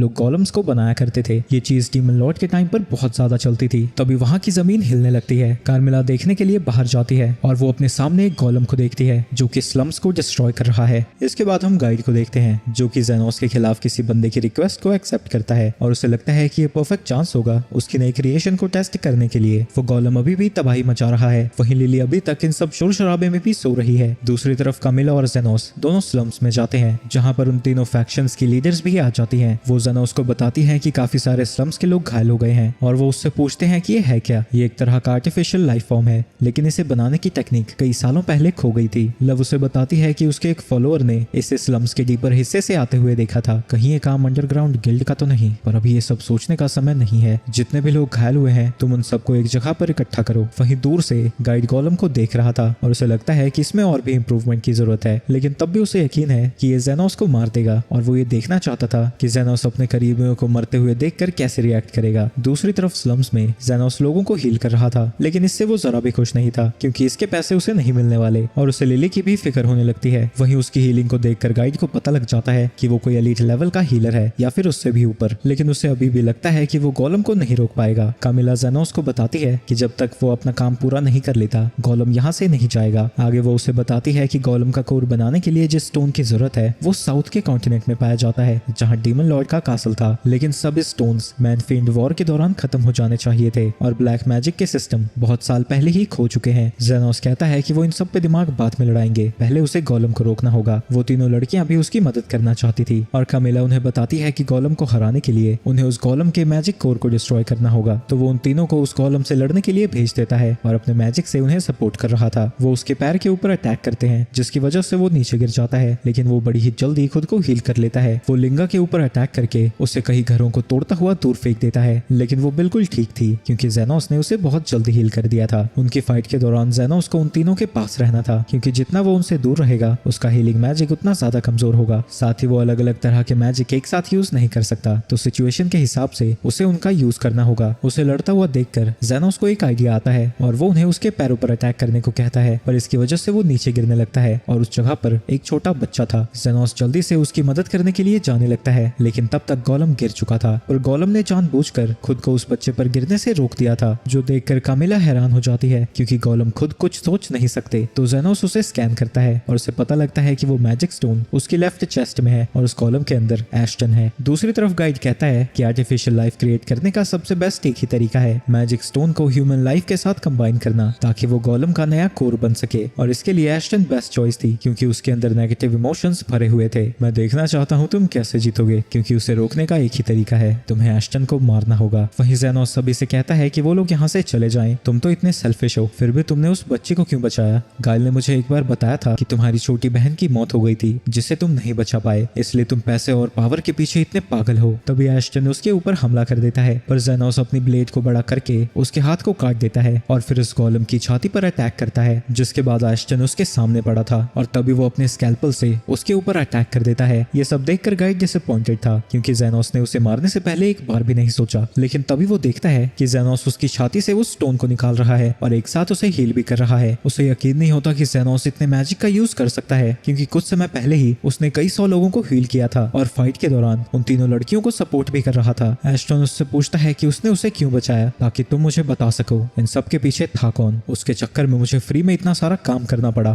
तुम भले ही एक गंदी नाली के कीड़े हो, पर तुमने ही मुझे स्लम से बाहर निकाला था और वो गोल्ड कॉइन दिया जिससे मैं लिली को बचा पाया। लेकिन तुम्हें बचाने की सबसे बड़ी वजह एक ही है कि मुझे अपने हीलर का काम करना है। वो उसके छाती के स्टोन को तोड़कर उसे हील कर देता है। वहीं एस्टन को अब पछतावा हो रहा था और वो रियलाइज कर चुका है कि उनकी पार्टी फेमस सिर्फ इसलिए हुई थी क्योंकि उनके साथ जेनोस था और वो अपनी सारी हरकतों के लिए जेनोस से माफी मांगता है। अरे नहीं नहीं, ये सब क्या कर रहे हो तुम? जब तक तुम ऐसे झुके रहोगे मैं तुम्हें मारूंगा कैसे? बदला लेने का इससे अच्छा मौका कब मिलेगा मुझे? जिसके बाद वो उसे ऐसा पंच मारता है कि वो अपने कपड़ों से बाहर आ जाता है। आगे जब एस्टन को होश आता है उसे कृष्णा अरेस्ट करने आती है, जिससे जेनोस ने उसकी सारी करतूतों के बारे में बता दिया था। तुमने जो चीजें तबाह की हैं उसके बदले उसने तुम्हारी स्वॉर्ड ले ली है। एस्टन सोचता है कि उसके पास अब कुछ नहीं बचा, पर कृष्ण उसे बताती है कि जेनोस उसके लिए एक गोल्ड कॉइन छोड़कर गया है। वहीं एस्टन याद करता है जब उसने जेनोस को अपनी पार्टी से निकाला था और वो पछतावे में रोने लगता है। बाकी लड़कियां देखती हैं कि जेनोस बहुत ज्यादा थका हुआ था, तो वो उसे घर ले जाने में मदद करने लगती हैं। जब वो सभी क्लिनिक में वापस आते हैं, कमिला कहती है कि वो बहुत दुखी है क्योंकि उसे लगा था कि जेनोस मर जाएगा और ये पूरी जगह फिर से उसकी हो जाएगी, पर लिली बताती है कि वो झूठ बोल रही है। वो उसके लिए इतनी ज्यादा परेशान थी कि वो रात भर पूरी जगह पर उड़ती रही। आगे कृष्ण से बताती है कि इन्वेस्टिगेशन के बाद उन्हें पता चला है कि इस अटैक के पीछे गाइड का हाथ है। मुझे उसे याद रखना पड़ेगा, उससे मुझे बहुत सारे पैसे लेने हैं। सोफिया ने भी उसके बारे में पता किया है। गाइड हमेशा अकेला ही काम करता है और कुछ समय पहले ही उसने अंडरग्राउंड गिल्ड को ज्वाइन किया है। तीनों लीडर्स को लगता है कि वो दोबारा से उनके ऊपर हमला करने की प्लानिंग कर रहा होगा, पर कृष्ण कहती है कि वो लोग अंदाजा लगाना बंद करें और इसकी वजह से उन चारों में झगड़ा छिड़ जाता है। ये देख के जेनोस सभी को वहां से बाहर निकालने लगता है और कहता है कि उसके क्लिनिक के अंदर झगड़े अलाउड नहीं है। इसके बाद लिली देखती है कि जेनोस अभी भी काफी थका हुआ था और वो उसे अपने साथ हॉट स्प्रिंग में इनवाइट करने वाली थी, लेकिन तभी वहां पर सोफिया आ जाती है और उससे पहले वो उसे इनवाइट कर देती है, जिसके लिए जेनोस मान भी जाता है। लेकिन उसके जाने के बाद एक लड़कियां आती ही रहती हैं और वो सब की सब उसे हॉट स्प्रिंग के लिए ही इनवाइट करने आई थी। ये सब देखकर जेनोस का दिमाग खराब हो जाता है। सारी की सारी लड़कियों के पास एक ही आइडिया था और वो उन सब के साथ स्प्रिंग में जाने का डिसाइड करता है। इसके बाद कामिला भी उसके पास आती है और कहती है है कि वो भी उसके साथ हॉट स्प्रिंग में जाएगी। 4 महीनों से तो मेरा दोस्त नहीं नहाया, यहाँ तो भूत भी नहाने को हो रखी है। इसके बाद जेनोस हॉट स्प्रिंग में था, जहाँ सबसे पहले सोफिया आती है, जो उससे कहती है कि उसने कभी नहीं सोचा था कि वो बाकी के रेसेस के साथ इतने अच्छे से रह पाएगी, और इसका सारा क्रेडिट जेनोस को जाता है। वहीं बात करते करते वो उसके करीब जाने की कोशिश कर रही थी, पर जेनोस उससे कहता है कि उसे थोड़ा दूर रहना चाहिए। वो बताती है कि वो बात इसलिए कर रही थी ताकि उसका ध्यान बच सके, और अचानक से ही उसे पकड़ने की कोशिश करने लगती है। वहाँ पर लिंगा भी पहुंच जाती है और जेनोस के ऊपर कूद जाती है, पर सोफिया उसे रोक देती है, जिसकी वजह से वो दोनों ही जेनोस के पीछे लड़ने लगते हैं। तभी लव भी पानी से बाहर आती है और बताती है कि वो जेनोस का इंतजार कर रही थी, जिसके बाद वो तीनों आपस में लड़ने लगती हैं। इसी दौरान वहाँ पर क्रिस आती है, जो उनसे कहती है कि उन्हें मेंस के बात में नहीं होना चाहिए, पर तभी वो तीनों नोटिस करती है कि वो भी यहाँ पर जेनोस के लिए आई थी, और वो साथ में मिलकर सोफिया की कुटाई करने लगती हैं। इन सब की वजह से जेनोस का दिमाग खराब हो जाता है और वो उन सबसे कहता है कि वो वापस से वुमेन्स बाथ में जाएं। वहीं यूमिन ये सब देखकर हैरान थी कि इतनी सारी वैरायटी वाले लोग एक साथ कैसे नहा रहे हैं। लेकिन तभी यूमिन वहाँ पर कामिला को भी देखती है और वो उसे एक्सरसाइज करने वाली थी, पर कामिला वहाँ से चली जाती है। इसके बाद जेनोस बाकी लड़कियों के साथ डिनर कर रहा था, पर वो देखता है कि क्रिस उनके साथ नहीं बैठी है। क्रिस बताती है कि वो डेमी ह्यूमंस के साथ नहीं रह सकती क्योंकि वो एक रॉयल नाइट है। इसके बाद लिली सो जाती है और जेनोस कामिला को बताता है कि वो अपने खाने को भी एंजॉय नहीं कर पाया क्योंकि सारी लड़कियां नशे में चली गई थी। वैसे तुम यहाँ पर कैसे आई? तुम तो सूरज में बाहर निकल ही नहीं सकती ना। वो बताती है कि वो लिली की स्टाफ के अंदर छुप कर आई थी क्योंकि वो उससे अटैच्ड है, तो ऐसा कर सकती है। जब तुम जिंदा थी क्या ये स्टाफ तुम्हारा था? लेकिन कामिला कहती है कि उसे कुछ भी याद नहीं है। अगले दिन वहाँ पर एक धमाका होता है और वहाँ पहुँचने पर यूमिन देखती है कि शेफ का हाथ जल चुका था। वो अपनी पावर से उसे हील करने लगती है, लेकिन वो फर्स्ट एड तक ही हील कर सकती है और उसे लगता है कि वो कभी दोबारा खाना नहीं बना पाएगा। तभी वहाँ पर जेनोस आता है और शेफ की इंजरीज देखता है। यूमिन कहती है कि उन्हें उसे रॉयल हॉस्पिटल में लेके जाना होगा ताकि वहाँ के हीलर्स एडवांस्ड मैजिक का उसके ऊपर यूज कर सके, पर जेनोस कहता है कि इसकी कोई जरूरत नहीं है, और क्योंकि कल रात का खाना उसे बहुत डिलिशियस लगा था तो वो बिना पैसे लिए उसे हील कर देता है। उसके हीलिंग पावर्स को देखकर यूमिन हैरान थी, जिसके बाद वो अपने सुपीरियर बेकर को उसके बारे में बताती है और उसके हुलिये को जानकर बेकर को लगता है कि वो जरूर स्लम्स में रहता होगा क्योंकि उसके पास ऑफिशियल लाइसेंस नहीं है। इसके बाद बेकर क्लिनिक में पहुंचा हुआ था और एक डेमी ह्यूमन बताता है कि उसने बेकर को बड़ी बुरी हालत में पड़ा हुआ देखा, तो वो उसे यहाँ ले आया। चेक करने पर जेनोस को पता लगता है कि बेकर को रेड लंग डिसीज है, जिससे हजारों लोगों की जान जा चुकी है। सभी लोग पीछे रहो, ये बीमारी कंटेजियस है। पर ये इस बंदे को कैसे हुई? जब से इसका इलाज मिला था कई सालों पहले ये बीमारी तो खत्म हो गई थी। उसके डायग्नोसिस को देखकर बेकर भी इम्प्रेस हो रखा था और बताता है कि रॉयल हॉस्पिटल का वो एक एलीट हीलर है। तभी वहाँ पर यूमिन आ जाती है और कहती है कि बेकर पगला गया है, उसने जानबूझकर खुद को वो बीमारी दी ताकि वो जेनोस से मिल सके। मैंने असल में खुद का ही बनाया हुआ एक मेडिसिन लिया है जिससे मुझ में रेड लंग वाले सिम्टम्स दिखेंगे, पर मुझे कुछ भी नहीं होगा क्योंकि मैंने पहले ही एंटीडोट ले लिया है। यूमिन बताती है कि बेकर ने कई सारी बीमारियों का क्योर ढूंढा है, रेड लंग का भी, और इसलिए उसे एलीट हीलर का स्टेटस मिला है। बेकर उसके कोट के बारे में पूछता है, ये मुझे मेरे मास्टर ने दिया था। लेकिन जब बेकर उसके नाम के बारे में पूछता है, जेनोस बताता है कि वो नहीं जानता। बेकर कहता है कि हॉस्पिटल में उसे उसकी मदद की जरूरत है। तभी वहाँ पर वो तीनों लड़कियां आ जाती हैं क्योंकि उन्हें बाहर छत के ऊपर रेड फ्लैग दिखा था। ये जरूर कामिला ने किया होगा क्योंकि उसे यहाँ पर कुछ गड़बड़ लग रही थी। लड़कियां बेकर से कहती हैं कि उसे अब यहाँ से चले जाना चाहिए, तो बेकर अपना तरीका बदलता है और कहता है कि वो उसे कमीशन पर रखना चाहता है, जिसके बाद जेनोस मान जाता है। पर ये देखकर तीनों लड़कियां हैरान थी। अगर हम सर्वाइव करना चाहते हैं तो हमें इनका सपोर्ट चाहिए। वैसे भी डॉक्टर बहुत अच्छे इंसान है, इन्होंने स्लम्स में कई बार फ्री में मेडिसिन बांटी है, रेड लंग की मेडिसिन भी। ये सुन के उन्हें लगता है कि बेकर अच्छा इंसान है। क्या तुम मेरे मास्टर को जानते हो? जब तुम हॉस्पिटल में आओगे तब मैं तुम्हें सब कुछ बता दूंगा। अगले दिन जेनोस रॉयल मेडिकल इंस्टीट्यूट / हॉस्पिटल में जाता है, पर इतनी चमक दमक देखकर जेनोस को थोड़ा डर लगने लगता है, तो बेकर उसे अपनी ऑफिस में लेकर जाता है। हमें तुम्हारी मदद इसलिए चाहिए क्योंकि काफी सारे लोग मिसिंग हो रहे हैं और मैं चाहता हूँ कि तुम उसके बारे में पता करो। मुझे लगता है तुम्हारे लिए काफी आसान होगा, और अब से तुम्हारा नाम जेनो है जो कि फौरन से यहाँ पर पढ़ने आया है। अगर किसी तरह मेरी आइडेंटिटी रिवील हो जाती है और मैं फंस जाता हूँ तो तुम्हारा क्या होगा? मैं तुम्हें यहाँ पर लेके आया हूँ तो ऑब्वियसली मेरा भी वही हाल होगा जो तुम्हारा होगा। इसके बाद वो उस घर में जाता है जहाँ वो अब से रहने वाला है, पर अंदर जाने पर उसके सामने लिली भी थी। यूमिन बताती है कि वो यहाँ पर रह सकती है क्योंकि वो उसकी फैमिली है। लिली कहती है कि वो उसकी वाइफ के तौर पर यहाँ पर आई है, पर यूमिन बताती है वाइफ नहीं, डॉक्यूमेंट्स में वो उसकी बहन है। वो उसे यहाँ पर देखकर खुश था क्योंकि पीछे अकेला छोड़ने में उसे उसकी फिक्र हो रही थी। यूमिन के जाने के बाद लिली उससे पूछती है कि क्या वो उसे अपना बनाना चाहता है। ये सुनकर जेनोस भड़क जाता है, तुम्हें मेरी बहन की तरह एक्टिंग करनी है और ऐसे बात करना तुम्हें किसने सिखाया? तभी वहाँ पर कामिला आ जाती है और बताती है कि ये सब उसका काम है, तुम अपनी छिछोरी हरकतें बंद नहीं करने वाली, और तुम यहाँ पर क्या कर रही हो? यहाँ पर बहुत सारे हीलर हैं और अगर किसी को भी तुम्हारे बारे में पता लगा तो वो तुम्हें खत्म कर देगा। पर कामिला कहती है कि ऐसा नहीं होने वाला क्योंकि यहाँ पर कोई भी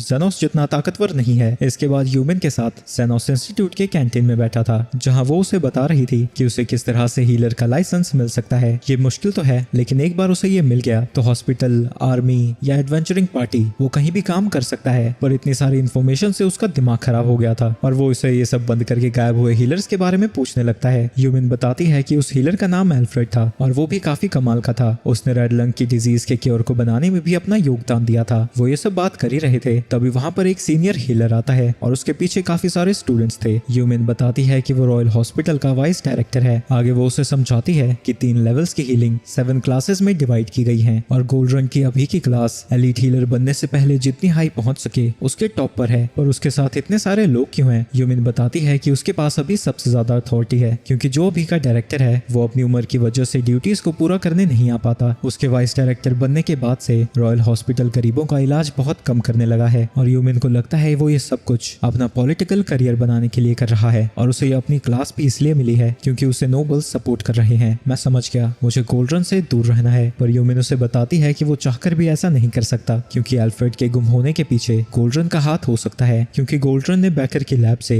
एल्फ्रेड को अपने साथ काम करने के लिए बुलाया था और एल्फ्रेड भी मान गया था, क्योंकि उसे लगा था ये नया एक्सपीरियंस उसके काम आएगा। पर इसके 1 महीने बाद ही वो गायब हो गया। अच्छा, तो मैं गोल्डरन का ध्यान अपनी तरफ कैसे खींचूं? तुम्हें इसके बारे में सोचने की जरूरत नहीं है। जब तुम क्लास में सबसे बेहतर परफॉर्म करोगे उसका ध्यान अपने आप तुम्हारी तरफ आ जाएगा। तभी एक क्रेसन नाम का लड़का उनके पास आता है। तुम तो वही हो ना, स्पेशल रिसर्च स्टूडेंट? अच्छे से मेहनत करना, ठीक है? अपने स्पॉन्सर की बेइज्जती मत करा देना। वो दिमाग से थोड़ा बहुत पैदल है क्या? कैसी हरकतें कर रहा है ये? वो मेरी क्लास में है और जब से गोल्डरन के ग्रुप ने उसे स्काउट किया है उसका सर चढ़ गया है। इसके बाद हम जेनोस का पास्ट देखते हैं। जब वो एक डेड बॉडी को रिवाइव करने की कोशिश कर रहा था, तभी उसका मास्टर वहां पर आता है और बताता है कि उसकी पावर्स सिर्फ जिंदा लोगों पर ही यूज होनी चाहिए। वो वेरिट्रा नाम की एक लड़की के साथ ट्रेन करता है, जहां उनका मास्टर नोटिस करता है कि उनकी मैजिकल पावर्स बढ़ रही हैं। पर इसकी वजह से तुम लोग अपना सर मत चढ़ा लेना, क्योंकि जख्मों को हील करके सिर्फ तुम 3rd ग्रेड हीलर ही बनोगे। वो याद करते हैं कि उनके मास्टर ने उन्हें बताया था कि 2nd रेट हीलर इंसान को पूरी तरह से ठीक कर सकता है और 1st रेट हीलर दुनिया को एक बेहतर जगह बना सकते हैं। वहीं प्रेजेंट में जेनोस अनडेड के बारे में एक लेक्चर को अटेंड कर रहा था, लेकिन उसे उनके बारे में सब पता था, क्योंकि एडवेंचरिंग के दौरान वो उनसे लड़ चुका है। उनमें से एक स्टूडेंट रेट्स के बारे में पूछता है तो प्रोफेसर बताता है कि रेट्स हाईएस्ट रैंकिंग अनडेड होते हैं, पर वो लोग उनके बारे में ज्यादा नहीं जानते क्योंकि वो बहुत रेयर होते हैं और ज्यादातर पार्टीज जिनका उनके साथ सामना हुआ है वो जिंदा वापस नहीं लौटे। तो वो उनसे कहता है कि अगर उनका सामना कभी एक रेत से होता है तो वो दुम दबाकर भाग जाएं, और ऐसे रेट्स जो कि बोल सकते हैं वो बहुत ज्यादा ताकतवर होते हैं। ये सुन के जेनोस हैरान हो जाता है क्योंकि कमिला भी बात कर सकती है। प्रोफेसर उनसे पूछता है कि क्या उनमें से किसी ने कभी एंडेड से लड़ाई की है। तभी क्रेसेंट खड़ा होता है और बताता है कि वो 30 गोस्ट को हरा चुका है, जो सुन के सबको लगता है कि वो कमाल का है। जिसके बाद क्रेसेंट जेनोस से पूछता है कि क्या वो भी गोस्ट को हरा सकता है। जेनोस जानता है कि वो एक साथ 50 गोस्ट को आसानी से हरा सकता है, पर वो कहता है कि वो 30 गोस्ट को एक साथ हरा सकता है। पर ये सुन के उन सबको लगता है कि वो झूठ बोल रहा है। तभी प्रोफेसर उससे कहता है कि वो इसके बारे में और बताए। मैंने एक बार अपनी हीलिंग स्पेल से अंडरग्राउंड लैब्रिंथ में सभी गोस्ट को खत्म कर दिया था। ये सुन के प्रोफेसर हैरान हो जाता है क्योंकि लैब्रिंथ इतने ज्यादा खतरनाक होते हैं कि गोल्ड क्लास पार्टीज भी उसके अंदर नहीं जाती। वहीं क्रेसेंट को लगता है कि वो झूठ बोल रहा है। इसके बाद अगली क्लास मैजिक सर्कल्स के ऊपर थी, जिसके बाद प्रोफेसर सभी स्टूडेंट्स को बोर्ड पर मैजिक सर्कल्स को ड्रॉ करने को कहता है। क्रेसेंट का मैजिक सर्कल देखकर प्रोफेसर भी इंप्रेस हो जाता है। वहीं क्रेसेंट देखना चाहता था कि जेनोस कैसा बनाएगा। वहीं जेनोस मैजिक सर्कल्स के बारे में ज्यादा चीजें नहीं जानता, पर एक बार उसके मास्टर ने उसे एक सर्कल दिखाया था तो जेनोस उसी को बोर्ड पर ड्रॉ कर देता है। क्रेसेंट को लगता है कि उसने मन घड़ंत ऐसे ही कुछ बना दिया, पर प्रोफेसर बताता है कि एक एडवांस रिजनरेशन स्पेल है और जेनोस उसे बताता है कि ये खोए हुए बॉडी पार्ट्स को फिर से उगा सकता है। ये सब सुन के प्रोफेसर हैरान था, पर उसे लगता है कि कोई भी उसे एक्टिवेट नहीं कर सकता क्योंकि इसके लिए बहुत ज्यादा माना चाहिए। लेकिन तभी जेनोस उस सर्कल को एक्टिवेट कर देता है। ये उतने भी काम का नहीं है क्योंकि बॉडी पार्ट्स को रिग्रो करने के लिए मुझे इसकी जरूरत नहीं पड़ती। इसके बाद गोल्डरन का सबऑर्डिनेट उसे जेनोस के बारे में बताता है कि वो 30 गोस्ट को एक साथ हरा सकता है, और दूसरा बंदा आकर उसे रिपोर्ट करता है कि अनडेड ग्रेवयार्ड में इकट्ठा हो चुके हैं। गोल्डरन को लगता है कि जेनोस को टेस्ट करने के लिए ये परफेक्ट मौका है, तो वो जेनोस की क्लास को वहां पर भेज देता है। वो सभी अपने हीलिंग स्पेल को कास्ट करके गोस्ट को हराने लगते हैं, लेकिन वो चारों तरफ से घिर चुके थे। तो जेनोस अपने हाई हील को कास्ट करके उन सब को बचा लेता है, लेकिन इन सब चीजों का क्रेडिट खुद क्रिश्चियन उठाने लगता है और सभी से कहता है कि वो उनके सक्सेस को टीचर्स को जाकर रिपोर्ट करें। वो बाकियों के साथ वहां से जाने लगता है, लेकिन तभी वहां पर ज़ॉम्बी किंग आ जाता है और सभी स्टूडेंट्स क्रिस्टन से कहने लगते हैं कि वो उसे भी ठिकाने लगा दे। उसे देखकर क्रिस्टन की फटी पड़ी थी, पर यूमिन कहती है कि वो उसकी मदद नहीं करने वाले। तो वो सभी से कहता है कि वो लोग यहाँ से चले जाएं, वो इसे संभाल लेगा। और अपने सबसे पावरफुल मैजिक से ज़ॉम्बी के ऊपर अटैक करता है, पर इससे उसका कुछ नहीं बिगड़ता और वो बड़ी मुश्किल से उसके अटैक्स को डॉज कर पा रहा था। वहीं ह्यूमन को लगता है कि उसी ज़ॉम्बी किंग की वजह से यहाँ पर गोस्ट इकट्ठा हुए थे, क्योंकि ghost high level undead creatures की तरफ अट्रैक्ट होते हैं। वहीं वो मॉन्स्टर क्रिस्टन को पकड़ लेता है और अब वो उसे खाने वाला था। इतनी बुरी हालत होने के बाद क्रिस्टन उनसे मदद मांगने लगता है तो ज़ेनोस अपने हाई हील स्पेल को कास्ट करता है, जिससे वो ज़ॉम्बी किंग पूरी तरह से खत्म हो जाता है। लेकिन जैसे ही उसकी जान बचती है वो कहने लगता है कि उन्होंने उसकी मदद क्यों की, तो ह्यूमन उसे याद दिलाती है कि वो ही चूहों की तरह मदद के लिए चिल्ला रहा था। ये साला किस तरह का लीचड़ आदमी है। वहीं वो ह्यूमन की बात को याद करता है और उसे लगता है कि अनडेड यहाँ पर इसलिए आ रहे हैं क्योंकि वो कामिला की वजह से यहाँ पर अट्रैक्ट हो रहे हैं। ज़ेनोस वापस आने के बाद कामिला को बताता है कि ग्रेवयार्ड में उसकी वजह से सारे अनडेड क्रीचर्स इकट्ठा हो रहे हैं। ये सुन के कामिला को लगता है कि वो उसे वहां से निकालना चाहता है, पर क्योंकि वो अजीबोगरीब क्रीचर्स को अपनी तरफ अट्रैक्ट करती है, ज़ेनोस उसे अपने साथ रखना चाहता है। जो सुन के कामिला कहती है कि वो बहुत अजीब है जो कि एक रेत के साथ रहना चाहता है। अगले दिन गोल्ड रन का सेक्रेटरी क्रिश्चियन की तारीफ कर रहा था क्योंकि उन्हें अभी भी यही पता है कि उसी ने सभी ग्रेवयार्ड के मॉन्स्टर्स को मारा था। वहीं उसे लगता है कि ज़ेनोस ने जितनी खुद की तारीफ की थी वो उस पर जरा भी खरा नहीं उतरा, पर क्रिश्चियन को बुरा लग रहा था और उसे लगता है कि वो इतना तो कर ही सकता है और वो उसे सच बता देता है कि असल में ज़ेनोस ने वहाँ के सभी अनडेड्स को मारा था। आगे बैकर ज़ेनोस को बताता है कि गोल्ड रन उसका इंटरव्यू लेना चाहता है, जो कि बहुत बड़ी बात है क्योंकि रॉयल हॉस्पिटल में उसके पास सबसे ज्यादा सपोर्ट है। गोल्ड रन की पावर तुमसे ज्यादा क्यों है, तुम तो एक एलीट हीलर हो। बैकर उसे बताता है कि वो टाइटल उसे पॉलिटिकल पावर नहीं देती क्योंकि ये टाइटल उसे बस मेडिसिन को डेवलप करने पर मिला था।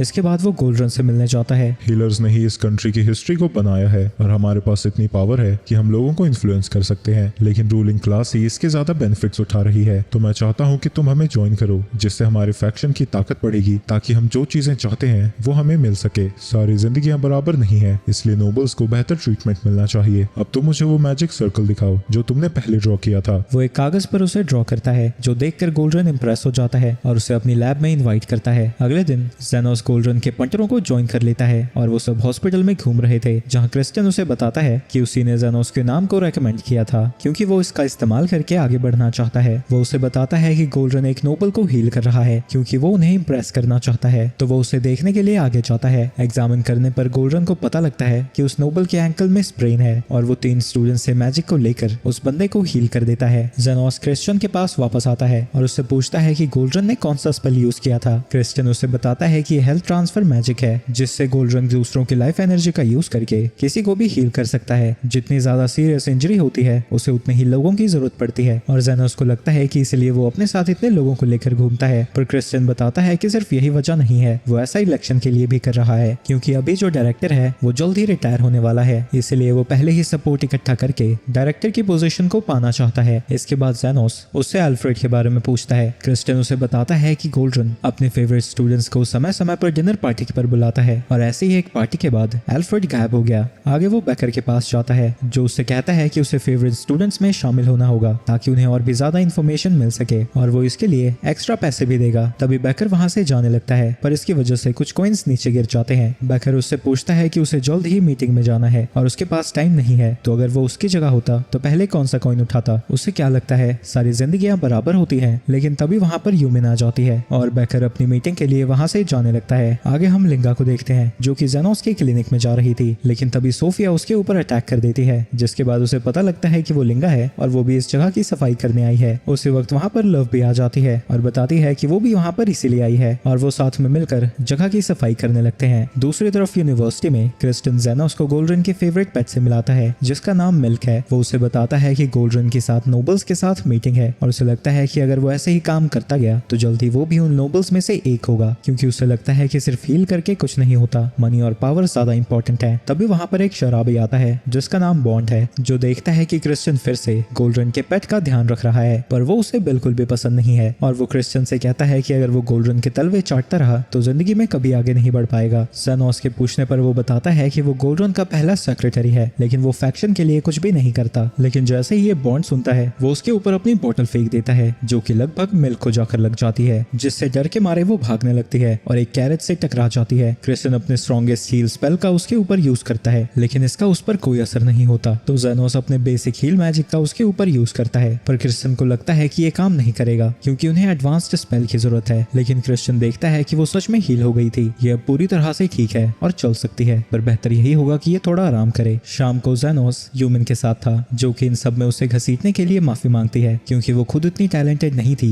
कि गोल्डरन उसे इनवाइट करता। मेरे सारे मेहनत के पैसे बैकर दे देगा, वैसे भी इसकी वजह से मुझे यूनिवर्सिटी के अंदर आने का मौका मिला और मैं अपने मास्टर के बारे में जानना चाहता हूँ। यूमिन बताती है कि वो भी बैकर के लिए कुछ करना चाहती है क्योंकि उसे सब कुछ बैकर नहीं सिखाया था और वो उसका अंकल है। वो बातें करते जाते हैं, तभी उन्हें कमिला की आवाज सुनाई देती है जो कहती है कि उसे फिर से एक नया लवर मिल गया। आवाज को सुन के यूमिन कंफ्यूज हो जाती है, पर जेनोस कहता है कि वो इन सब पर ध्यान ना दे। आगे वो हॉस्पिटल की तरफ वापस जा रहे थे, पर तभी वहाँ क्रेसन आ जाता है और वो उनकी मदद की भीख मांगने लगता है। दूसरी तरफ गोल्डरन की लॉर्ड फेनल के साथ एक मीटिंग है जो चाहता है कि गोल्डरन उसकी बेटी के चेहरे के रैश को एग्जामिन करे क्योंकि वो कई समय से बढ़ता ही जा रहा है। गोल्डरन कहता है कि उसे ऑड फेस डिजीज है और उसे हील करना बहुत मुश्किल है। आगे गोल्डरन उसी के बारे में सोच रहा था। रैश हटाने के लिए फेनल की बेटी की सर्जरी करनी होगी, पर उसे डर है कि उसके चेहरे पर निशान रह जाएगा। अगर उसके पास काफी सारे डोनर्स होते तो वो बिना सर्जरी के हेल्थ ट्रांसफर मैजिक से उसे हील कर देता, लेकिन उसकी बेटी नहीं चाहती कि ज्यादा लोग उसका चेहरा देखें, तो वो सिर्फ 2 असिस्टेंट्स को ही लेकर जा सकता है। वो अपने दिमाग को शांत करने के लिए मिल्क से मिलने जाता है, पर रास्ते में उसे बॉन्ड दिख जाता है जो उसे बताता है कि वो एक कैरेट से टकरा गई थी।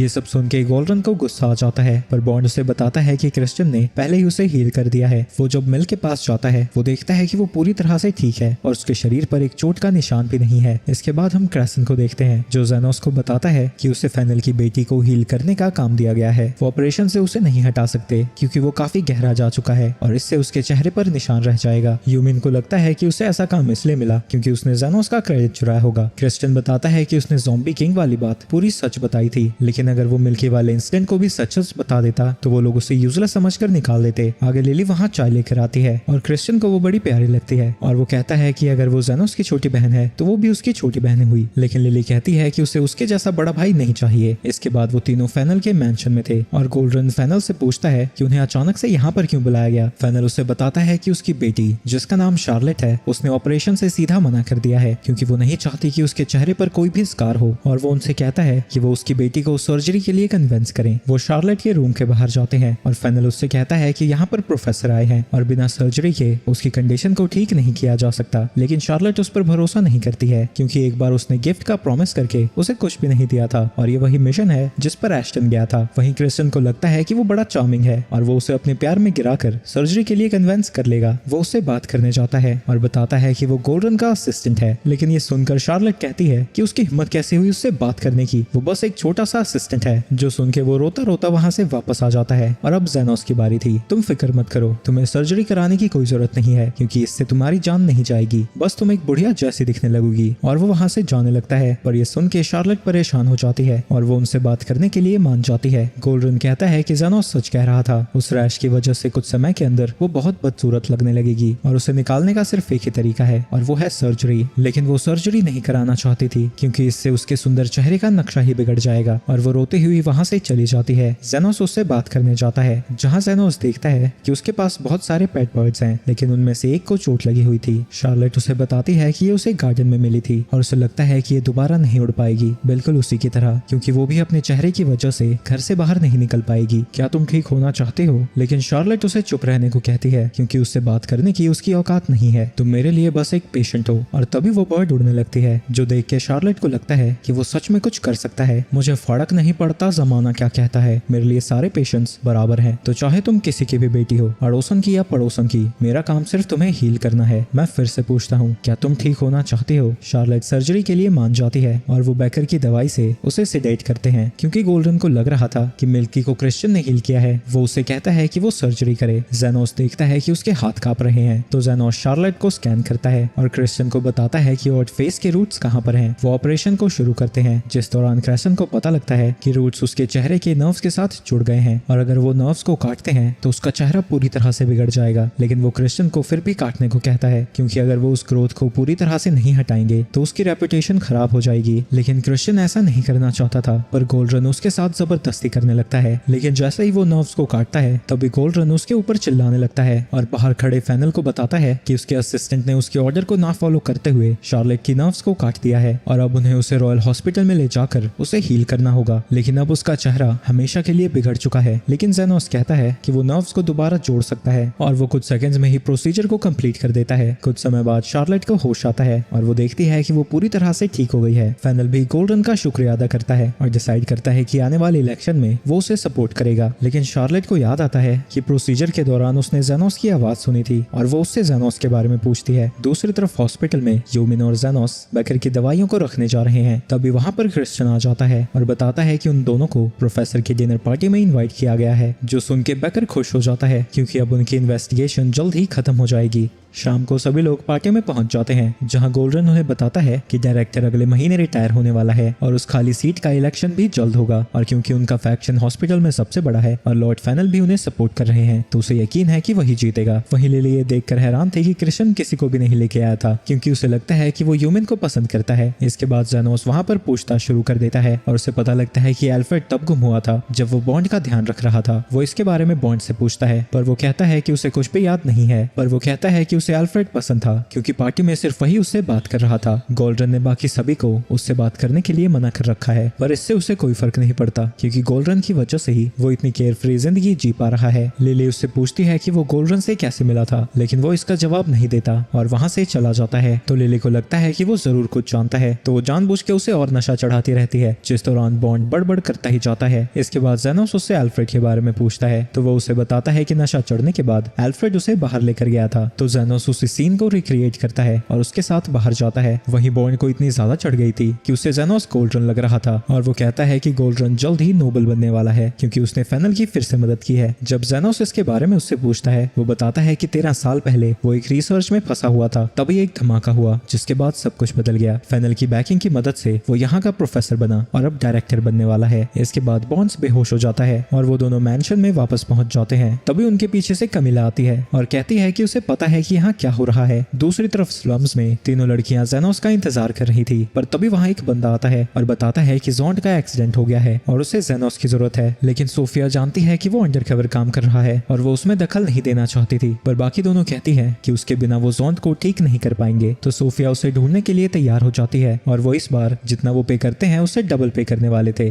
दूसरी तरफ कमिला जेनोस को बता रही थी कि गोल्डन पहले एक ऑर्डिनरी रिसर्चर था, लेकिन एक नोबल को बचाने के बाद उसकी जिंदगी बदल गई। पर उसे लगता है कि असली कहानी ये है कि उसने उस नोबल को हील नहीं किया था और लिली को लगता है कि किसी और हीलर ने उस नोबल को हील किया होगा, जिसका क्रेडिट गोल्डन ने ले लिया और बॉन्ड ने सब कुछ देख लिया होगा। इसलिए वो उसे ब्लैकमेल करके अभी तक अपनी पोजीशन पर है और यही वजह है कि गोल्डन उसे किसी से भी बात करने नहीं देता। तभी वहाँ पर क्रिश्चियन आ जाता है जो कि लिली को वीआईपी से इंट्रोड्यूस करना चाहता था ताकि उसका फ्यूचर बेहतर हो सके। वहीं जेनोस को इन सब की एक और वजह लग रही थी, उस एक्सप्लोजन में उस नोबल के अलावा कई सारे लोग भी इंजर्ड हुए होंगे और उसे नोबल की जिंदगी ज्यादा इंपॉर्टेंट लगी, तो उसने बाकियों को सैक्रिफाइस कर दिया फेनल को बचाने के लिए। लेकिन अगर उसने घायलों की लाइफ एनर्जी को सैक्रिफाइस किया है तो ये बहुत बड़ा क्राइम है। जेनोस जब बाहर आता है वो देखता है कि सभी लोग बालकनी में खड़े हो रखे हैं क्योंकि यूमिन अंदर आने के लिए गार्ड से लड़ रही थी। उसी वक्त जोंड को लेकर वहाँ पर लव भी आ जाती है और उसके पीछे बाकी की दोनों लीडर्स भी आ जाती हैं। गोल्डन के लिए डेमी ह्यूमंस उससे लेसर क्रीचर्स हैं, तो वो गार्ड्स को उन्हें भगाने को कहता है। लेकिन जब गार्ड्स उनके ऊपर अटैक करने जाते हैं, लिंगा उनके ऊपर हमला करके उन्हें बेहोश कर देती है, जिसके बाद वो तीनों गार्डन में पहुंच जाते हैं। सोफिया जेनोस से रिक्वेस्ट करने लगती है कि वो जोंड को हील कर दे और वो रोते हुए उससे माफी मांगती है। जेनोस उसकी मदद करने के लिए तैयार हो जाता है, लेकिन गोल्डन को लगता है कि वो कोई पागल है क्योंकि वो अपने फ्यूचर को डेमी ह्यूमंस जैसे नीच क्रीचर्स के लिए सैक्रिफाइस कर रहा है। लेकिन वो कहता है कि वो एक हीलर है और उसका काम लोगों को हील करना है। वो लिली को उठाकर वहां से नीचे कूद जाता है और गोल्डन कहता है कि वो कभी भी उसे एक हीलर बनने नहीं देगा। वहीं क्रिश्चियन अपना फ्यूचर सिक्योर करना चाहता था, लेकिन उसने हर बार देखा है कि जेनोस ने लोगों की मदद की है और वो भी एक हीलर बनना चाहता है, तो वो भी उसके पीछे कूद जाता है। तो वो फैक्शन को क्विट कर देता है और जेनोस के पीछे जाने लगता है। जेनोस जोंड को हील कर देता है और क्रिश्चियन को यकीन नहीं होता कि उसने इतनी जल्दी काम खत्म भी कर दिया और फैक्शन को क्विट करने के लिए अब उसे पछतावा होने लगता है। अगले दिन जेनोस बेकर को सब कुछ बता देता है और उससे भी लगता है कि एल्फ्रेड 13 साल पहले उस धमाके में इन्वॉल्व होगा और अब वो अपने बदले की प्लानिंग कर रहा है। और क्योंकि गोल्डन की इलेक्शन पार्टी कल है, उसे लगता है कि एल्फ्रेड उसी दिन हमला करेगा। आगे वो जेनोस को बताता है कि उसका काम खत्म हो गया है और पार्टी के बाद वो उसके मास्टर के बारे में सब कुछ बता देगा। और यूमिन कहती है कि वो उसके लिए एक फेयरवेल पार्टी रखेगी। इसके बाद हम क्रिश्चियन को देखते हैं जैसे कि जेनोस के बारे में अब सब कुछ पता लग गया है, लेकिन वो तब भी नहीं चाहता कि जेनोस यहाँ से जाए। जिसके बाद जेनोस बताता है कि लिली उसकी बहन नहीं है और वो कहती है कि वो असल में उसकी बीवी है, और जेनोस उन्हें समझाता है कि ऐसा कुछ भी नहीं है। वहीं क्रिश्चियन को लगने लगता है कि वो पागल हो गया है क्योंकि उसे बगल में ही एक रेत दिख रही थी। जेनोस उससे पूछता है कि उसने खुद को रिवील क्यों किया, तो वो बताती है क्योंकि क्रिश्चियन उसकी दारू पी रहा है। यूमिन उसे देखकर डर जाती है, पर जेनोस उसे बताता है कि वो कुछ भी नहीं करेगी। इसके बाद रात को वो कमिला से बात कर रहा था